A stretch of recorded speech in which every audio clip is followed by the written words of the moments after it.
Film की शुरुआत होती है डेबी नाम की एक लड़की से। वो अपने घर की सफाई कर रही होती है। तभी उसे एक पुराना ओइजा बोर्ड मिलता है। बोर्ड देखते ही उसके बचपन की यादें ताजा हो जाती है, जब वो अपनी दोस्त लेन के साथ इस खेल को खेला करती थी।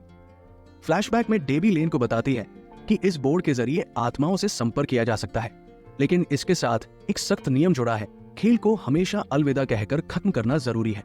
तभी अचानक उसे लेन का फोन आता है। लेन से मिलने जाने से पहले वो बोर्ड को जला देती है। लेन बाहर उसका इंतजार कर रही होती है ताकि वे दोनों साथ में फुटबॉल मैच देखने जा सके, लेकिन डेबी मना कर देती है।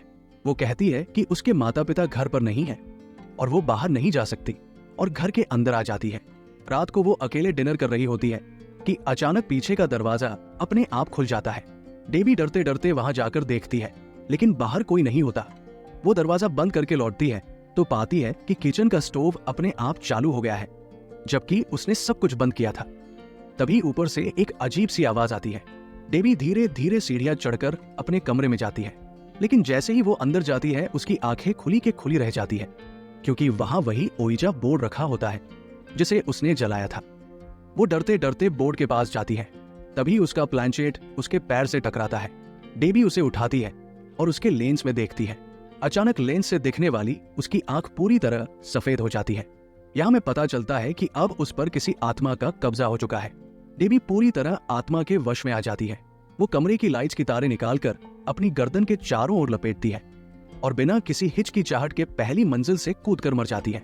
अगली सुबह लेन की माँ उसे ये चौंकाने वाली खबर देती है कि उसकी सबसे अच्छी दोस्त डेबी अब इस दुनिया में नहीं रही। सदमे में लेन और उसके दोस्त डेबी के माता पिता को सांत्वना देने जाते हैं। डेबी के कमरे में लेन को वही प्लानचेट मिलता है। डेबी की माँ लेन को एक बक्सा देती है जिसमें डेबी और लेन के बचपन की कुछ चीजें होती हैं, जैसे कि पुरानी तस्वीरें और दोस्ती के बैंड। लेन पूरी रात डेबी की याद में डूबी रहती है।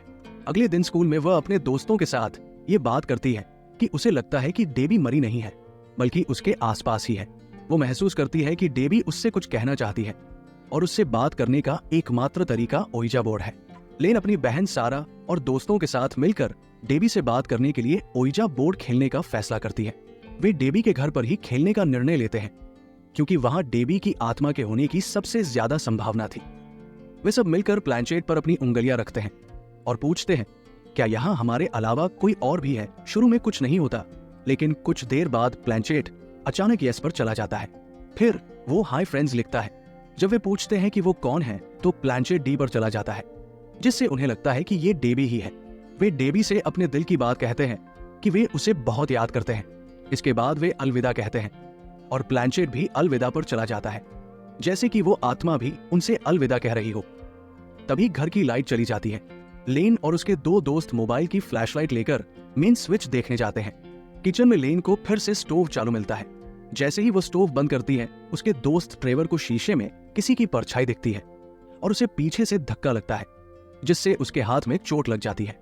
घबराकर वे सभी उस घर से भागकर अपने अपने घर चले जाते हैं। उस दिन के बाद से उन सभी के साथ अजीबोगरीब चीजें होने लगती हैं। ट्रेवर के सामने अचानक एक ट्रॉली आ जाती है, जिससे उसका एक्सीडेंट होते होते बचता है और उसे दीवार पर हाय फ्रेंड्स लिखा हुआ मिलता है। इसाबेल को अपनी कार पर और पीट को अपने फोन पर भी यही संदेश मिलता है। लेन भी अपने लैपटॉप पर यही देखती है।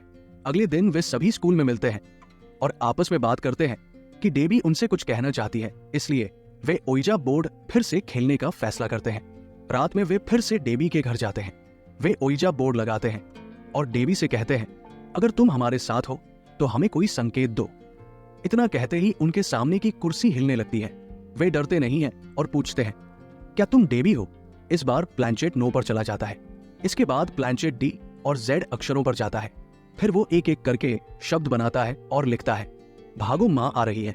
ये कहते ही उनका ओइजा बोर्ड हवा में उड़ जाता है। चारों दोस्त चीखते हुए वहां से भाग निकलते हैं। घर लौटकर लेन उदास होती है और डेबी के पुराने वीडियो देखती है। एक वीडियो में डेबी बताती है कि ये ओइजा बोर्ड उसका नहीं था, बल्कि उसे ये घर की पुरानी मालकिन के सामान में सफाई करते समय मिला था। ये जानकर लेन ये पता लगाने के लिए डेबी के पुरानी मालकिन के सामान को देखने का फैसला करती है कि ये आत्माएं कौन है और क्या वे डेबी के घर में रहने वाले पुराने लोगों की हैं।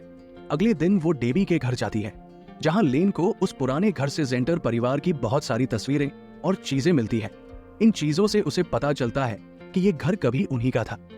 जब वो जेंटर परिवार के बारे में और खोजबीन करती है तो उसे कुछ चौंकाने वाले राज पता चलते हैं। इस परिवार में 3 औरतें थी, एक माँ और उसकी 2 बेटियां डोरिस और पॉलिना। इस घर में जो भी हुआ था वो बिल्कुल भी सामान्य नहीं था। छोटी बहन डोरिस रहस्यमय तरीके से गायब हो गई थी और आज तक उसका कोई पता नहीं चला।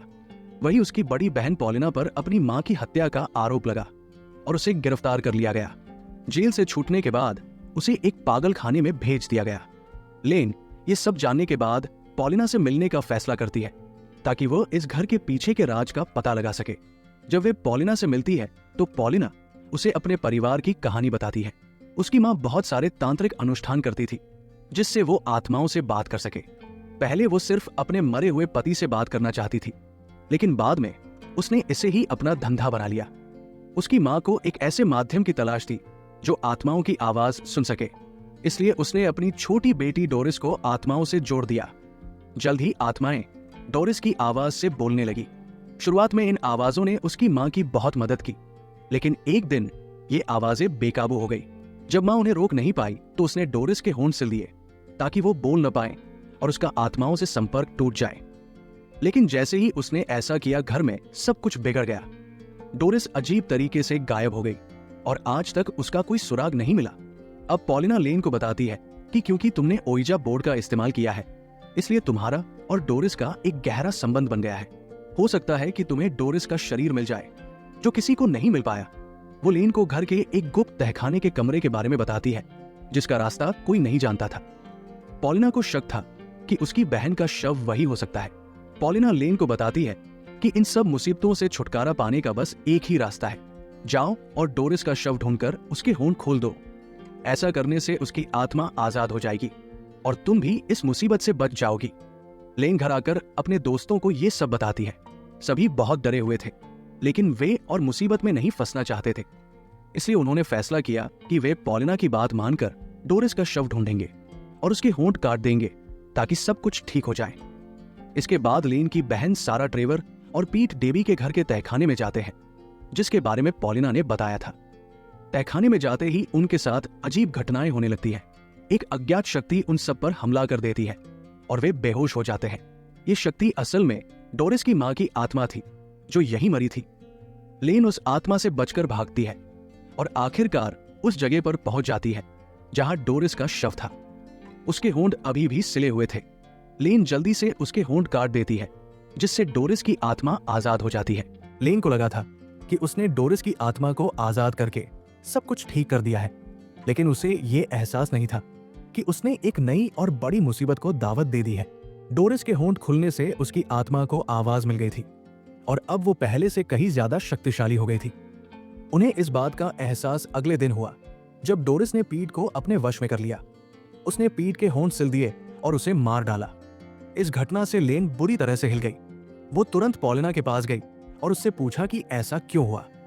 उसने वही किया था जो पॉलिना ने बताया था, फिर भी उसके दोस्त की जान क्यों गई और उसके होंठ डोरिस की तरह क्यों सिले हुए थे।